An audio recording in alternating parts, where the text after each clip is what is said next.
បងប្អូនចូលច្រឡំថាដូរបាសគឺបានសលេងអុកមែនទេបងប្អូនមួយចំនួនធំគាត់យល់អញ្ចឹងគាត់ថាឲ្យតែដូរ speaker ទៅអុកដេងអត់ទេណាបងប្អូនខ្ញុំចង់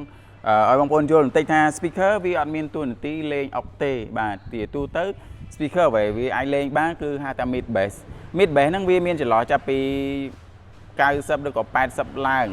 បាទហើយចំពោះ sub គឺវាលេងពី80 Hz ចុះមកក្រោមអញ្ចឹងបងប្អូនកុំរំពឹងថាឃើញអាមេដៃធំចេះស្រាប់មកដល់ដាក់អុកដេងតែពិតវាអត់ត្រូវគោលការណ៍ដែលវាលេងអញ្ចឹង speaker គេ design មកមិនមែនសម្រាប់លេង bass ទេបាទជាទូទៅវាឲ្យលេងតែ mid bass មកអញ្ចឹងហេតុអីបានគេធ្វើអញ្ចឹងព្រោះអី speaker នៅពេលដែលយើងដាក់ក្នុងទ្វារបងប្អូនសម័យមើលថាក្នុងទ្វារ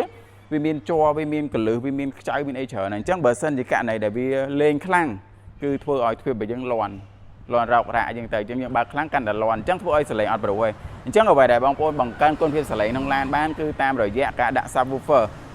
វាមានក្រុមកៅអីមានខាងក្រោយមានកង់សកួរមានកន្លែងផ្សេងៗទៀតអញ្ចឹងបងប្អូនអាចមានជម្រើសច្រើនសម្រាប់នៅ KP កាត់ទៅយើងមានច្រើនជម្រើសជូនបងប្អូនតែម្ដងអញ្ចឹងកុំច្រឡំថាដូរអានេះ